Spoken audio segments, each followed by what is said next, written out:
this topic is rumblings, rumblings like in our bodies, in our emotions, just sort of the subterranean sorts of um, unease that just makes us feel uncomfortable without really knowing what's going on. So we get to explore those rumblings today.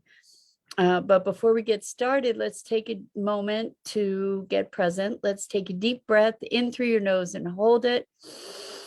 And imagine clean, crisp oxygen flooding your lungs, flowing into your bloodstream, nourishing all your cells and your organs, and bringing vital life energy to your body and being. And as you exhale, exhale any tension, stress, negativity, fatigue. And now let's take another deep breath in through your nose and hold it.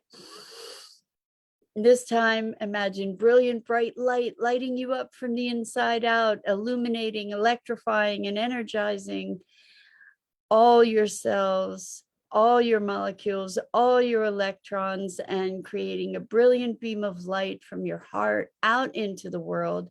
And as you exhale, exhale any remaining tension, stress, negativity, fatigue. And now let's just gently press our palms together. Very softly rub your fingers against your palms.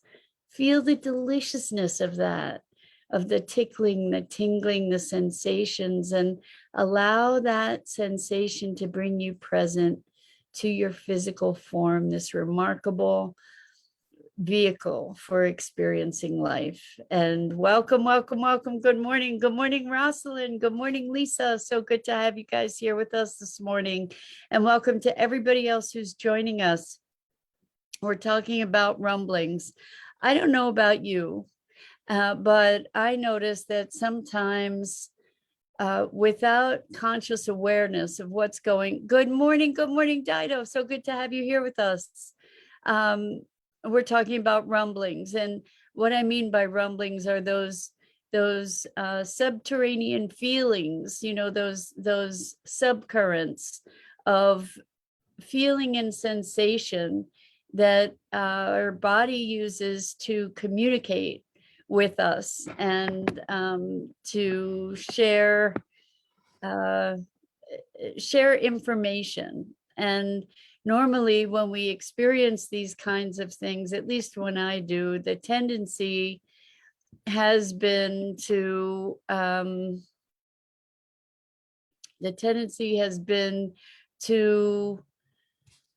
try to find reasons for why am I feeling this way, you know, like noticing I feel sad, or I feel like a little disrupted, like nauseous, but not the kind of nausea that's born of food.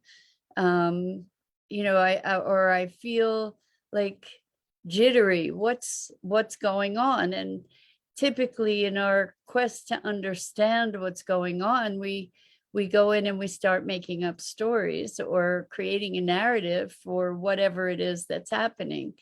And, you know, if we're feeling angry or upset, there's often a narrative of you know, finding scapegoats for those feelings, like blaming somebody for doing something or whatever. And rather than just noticing and owning our own upset.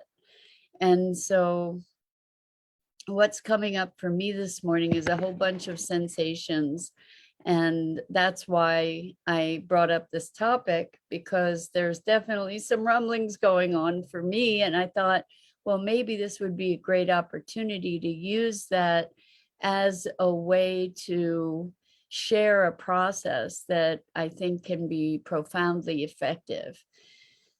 I know is profoundly effective. So, and the thing is that we often don't take the time when we have these experiences. We often go into denial about them or resistance about them. You know, I'll just ignore it, it'll go away.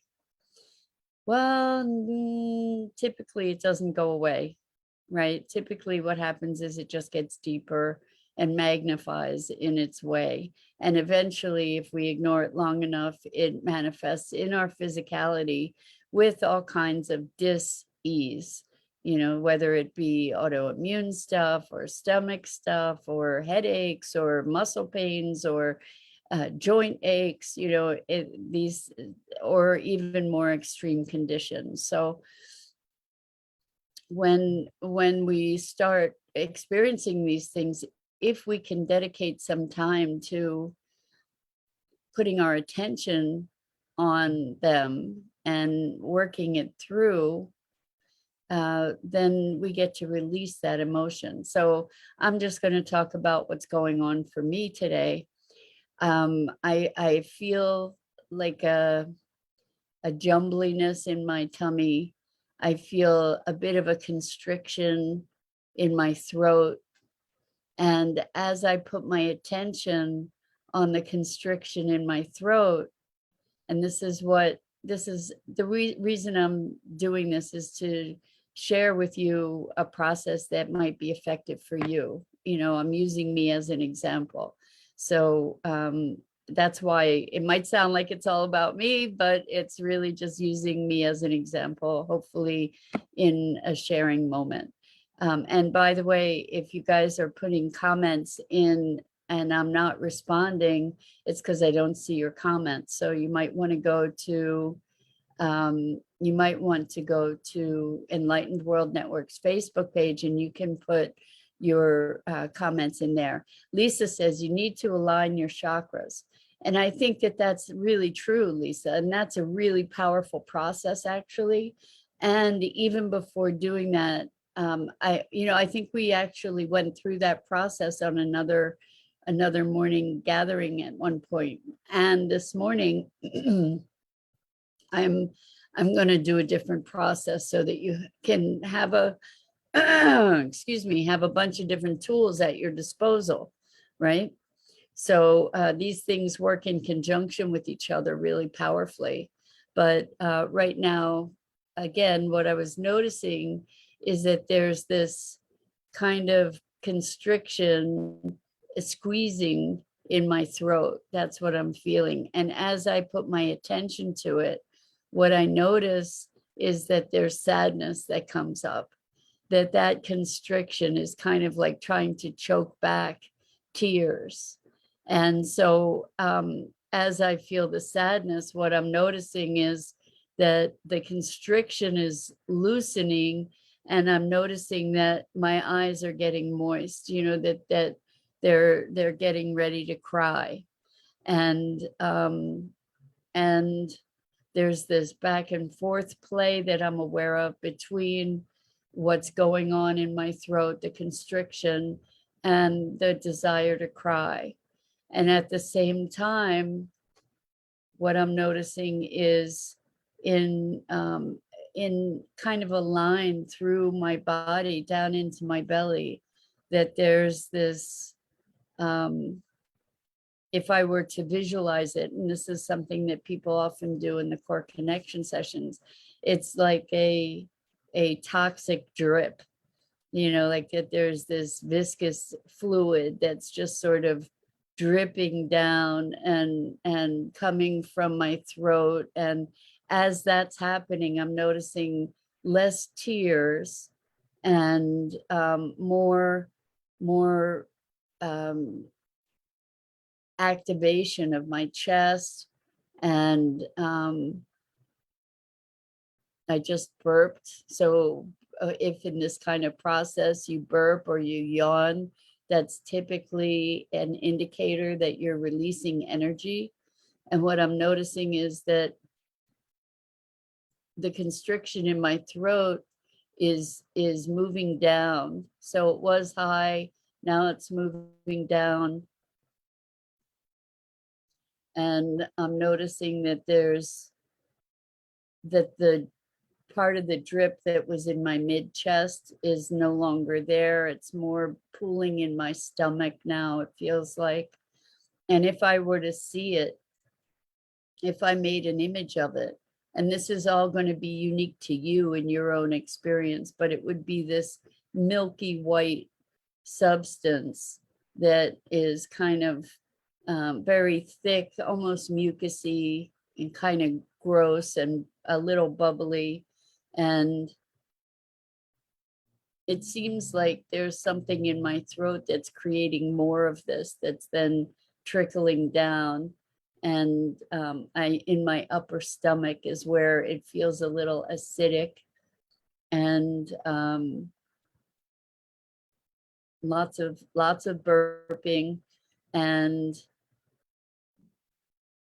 now there's some more movement, some it's the whatever the constriction was in my throat, I'm noticing now it's moving down.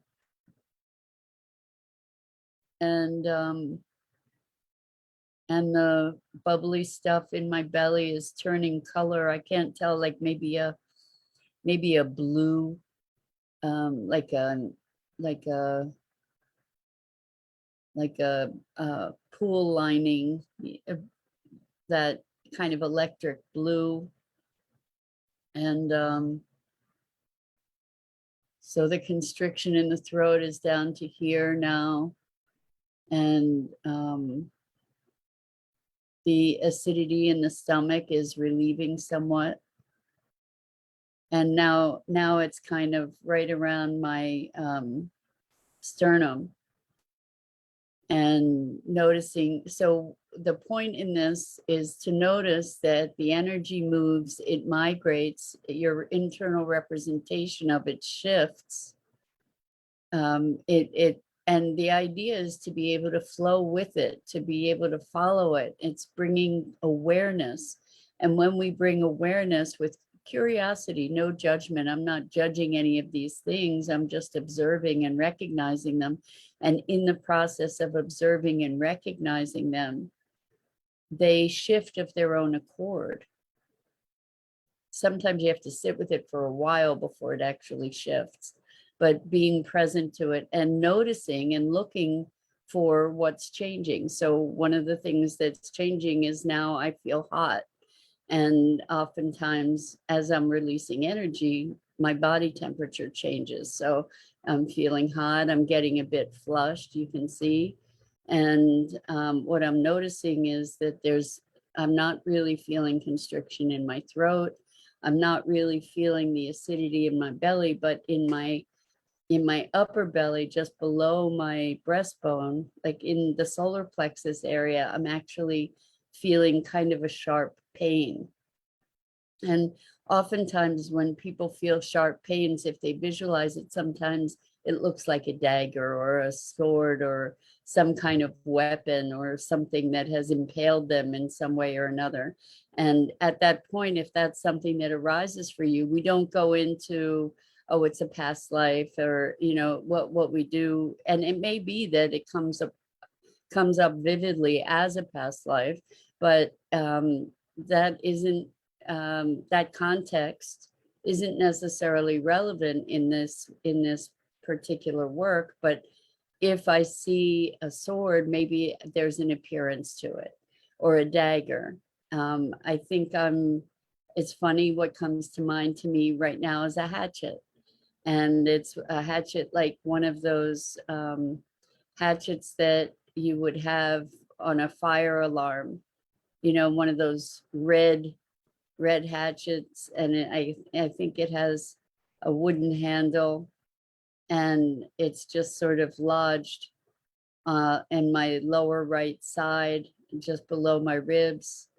And so when you visualize this stuff, it's just visualization. You don't need to bring fear to the visualization. This is your other than conscious mind talking to you, right? And so now that I saw the hatchet, that pain has released quite substantially. And now I felt another sensation a little bit to the left. The hatchet is back on the wall in the thing for fire alarm, the one that you break in case of emergency. So it's back in there. The glass is intact. It's not lodged here. And So Lisa says, I have so much I need to say to my daughter that it's affecting my throat chakra has been crazy, but she's not receptive. So my reflux have been crazy off the charts. So this is a good example, because there's stuff that I'm in the process of expressing and that needs still to be expressed. And so here's the thing, is that when we address our need to express something, like that's something that we get to contend with. And what we create for our bodies, like here with the upset in my body,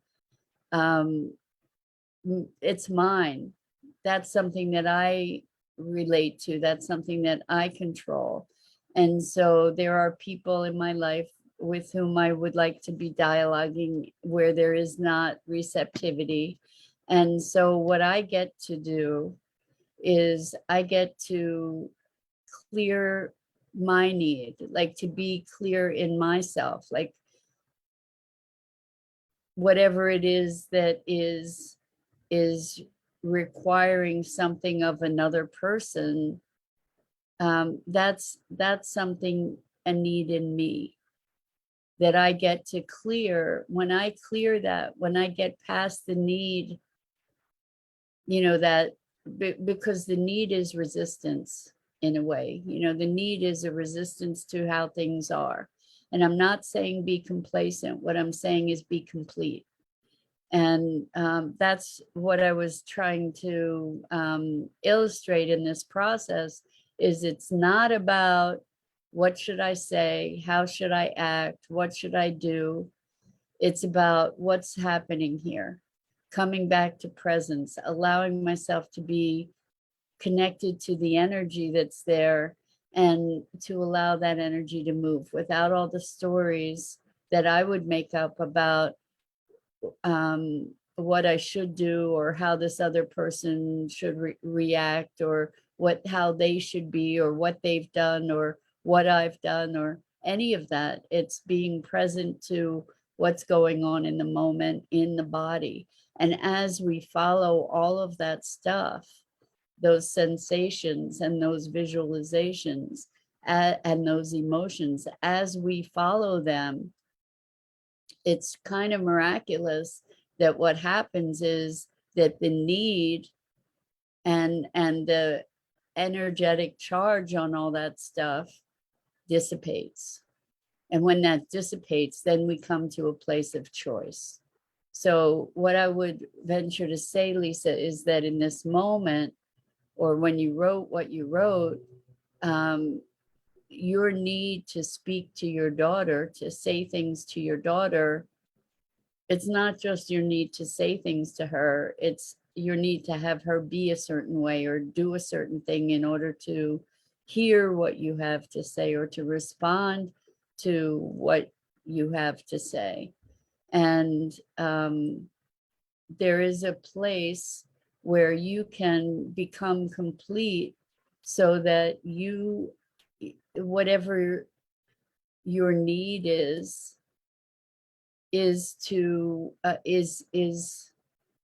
healed. And when that happens, then it creates an opening that doesn't exist when there's that need. It's a weird and kind of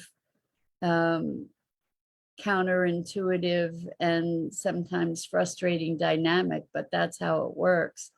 So Lisa says, the other night, my grandson was on FaceTime on my husband's phone. When I answered, he got flustered and told me, Mommy said, I'm not allowed to talk to you. I've been through that in my family, Lisa, and it's, I believe, okay, so your blood literally started to bubble. I get it. And the thing is, who's that hurting? It's hurting you, right? And so as heartbreaking as those kinds of situations can be, there is a place of acceptance and allowing that we can come to, that that forwards the possibility, that leads an opening for things to evolve and emerge as they will in their own time. And that kind of situation is just so devastating, I know. And to work through that, to come to a place of peace is something that it takes commitment, it takes courage, it takes determination. And I hear you, I get it. Lisa says it's hurting him too. He's the one really suffering. I agree. I mean, I'm seeing consequences of that kind of behavior just trickling down intergenerationally in my family. You know, I see it happening, and you know, there's the only thing that we can do is to find our own wholeness. And hopefully at some point there will be an opening and an opportunity to have that reconciliation. There may or there may not be. Family is like the biggest teacher, isn't it true? And the lessons can be just excruciatingly painful. And what I know is that we do create our suffering. We create our suffering by the way we think about things. And there is a place of peace, even in this situation that's so sad, you know, or that you're experiencing is so devastating. I have similar things in my life with family dynamics that, you know, I've been working on all my life in my family and in myself. And what I noticed is that as I am able to heal myself, that some of it seems to percolate out. And when we talk about allowing, we're not talking about complacency. You know, we are talking about presence. And there's a difference. There's a difference. And so that's all that I can say is do this process. You might have to do it a lot. You know, do the chakra aligning process. Do what you need to do to be able to notice what's coming up for you. You know, because what's coming up is feelings of abandonment, feelings of being judged, feelings of sadness. You know, I allow yourself to recognize where those feelings are in your body. Allow yourself to just observe those feelings without the judgment, without the story. Just notice what's happening in your body, in your being. You know, notice the scenarios, the things that come up in your mind, and allow yourself to move with those things with free association, without judgment, without additional story. You know, just allow yourself to have your experience and to trace it like we did just a little while ago. And what happens is that energy does shift and move. It truly, truly does. And we may end up then talking ourselves back into the same state. But the more we practice this observing and releasing, then the more our being becomes acclimated to that process, the more we're able to release these things that we identify with, that we're so staunchly defending or you know, deeply enmeshed in. And Rosalind says, I like the description word drip and the associated feeling. You know, so thank you, Rosalind. I have to share with you guys, you know, I do a lot of process work on myself. And what I notice is saying it out loud really makes a difference. You know, describing it out loud helps to keep you present to what you're experiencing. At least that's the case for me. It may not be the case for you, but for me, as I presence myself to it and I speak it out loud, then I'm better able to do that process.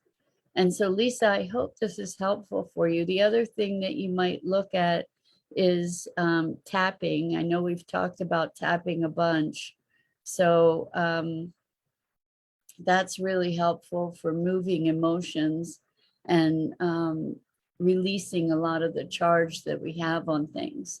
Because yes, you know, the situation may not change, but rather than having your blood boil and having the physiological ramifications of that come back on you, you might be able to, through these processes, come to a more neutral state. And yes, it's, you know, it's an unfortunate state of affairs, and then it wouldn't necessarily continue to make your blood boil, because your blood boiling isn't good for anybody, least of all you. And that's the thing about anger and rage, is it doesn't hurt the object of the anger or the rage as much as it hurts the person holding that emotion. And underneath so much of that emotion is just plain hurt, just plain hurt. And when we get to move with the sadness, you know, we can, it does lift, it can lift. And so I just encourage you to be with the feeling, see what happens for you. And Lisa says it was pain. I believe it. I believe it. And we feel these things as physical pain. And so, you know, whatever it is that's going on with your daughter, you know, she has her perceptions. And if you don't have the opportunity to communicate, you don't have the opportunity to communicate. There may be an opening later in the future. You know, it's, we get to be with life as life is, and to be responsive to it. So if there then arises an opening, then you can step into that opening perhaps. Well, I hope that this was helpful. I know that there's so much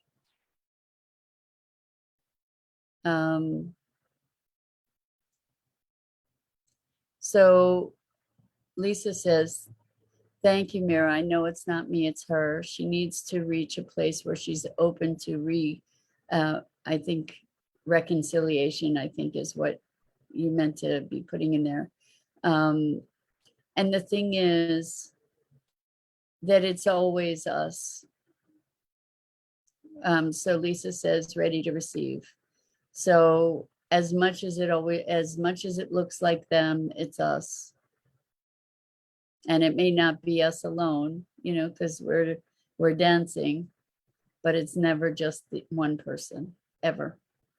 And that's a hard pill to swallow, is, you know, when we've been wronged, it's hard to swallow that that we're part of it in some way, shape, or form, but we are. So Elaine is replying to Lisa, dear sweet friend, hold yourself in loving compassion as you process the hurt, and anger will, as you process the hurt, and anger will pass as you are still, as you will pass as you are still, and allow yourself to be right where you are, and where you are truly and when you are truly ready, you can hold them in your heart in loving compassion. Breathe as you go within to show you your strength and courage. You are now ready to experience within yourself. So that's really what we're talking about. We're not talking about blame. And that's the difference here. We're not talking about blame. We are talking about presence and recognizing that we're all one. We're all one. We're all part of the same dynamic. And so, when and this is an opportunity for me to recognize too, when there are people that are not communicating, those people are parts of me too. So I get to look at, well, where am I exiled from myself? How can we recognize this situation as a metaphorical situation? And what's available to us as a gift? I know that's really, really hard, and it sounds like airy-fairy BS. I know it does, but there's truth to it. There's really, truly truth to it. And we get to, when we are able to find our peace with these things, then we get to live life more joyfully, with or without the circumstances being the way that we want them to be. And I know it's a heartbreak. I truly do, intimately. And I know that there is a place of peace that we can come to. And I wish that for you. So I hope that that's helpful. And that's it for this morning. I'm Mira Rubin. This is the Core Connection. And I go live each weekday morning here on the Enlightened World Network Facebook page. And Elaine says, these are the experiences that call us in to heal and end suffering, love. Congratulations on making it to this place. So I go live each weekday morning here on the Enlightened World Network Facebook page at 9 a.m. Eastern, and I invite you to check out the other amazing programming on Enlightened World Network, Enlightened World Living, EWN One with the Earth. And Lisa says, there's so many happy things going on in my life and she's missing out. I want to share my new life with her. I get it. I totally get it, Lisa. And see her in your mind's eye and share that joy. That's, rather than there's something that you're wanting from her as much as you want to share with her. I totally get it. But there's something that you're wanting and needing. And that wanting and needing in and of itself is creating its own resistance. And I know that sucks, but that is what's happening on some level. And I just hope for you that you can find peace in this. And I know it's probably one of the most challenging things you could possibly do. But I believe that you've got the strength and courage to do it. So with that, so much love to you guys. I appreciate you so deeply, and your raw and realness and your engagement with these conversations. It means the world. And know that your contributions are impacting others that are going through similar things, and providing them with hope and strength and possibility. So Elaine says, love is nothing from us. Honor her path as well. Love. I don't know how to properly read that, Elaine, but with that, until next time, so much love to all of you. And let's be present to ourselves and move gently through the challenges that we face. So much love.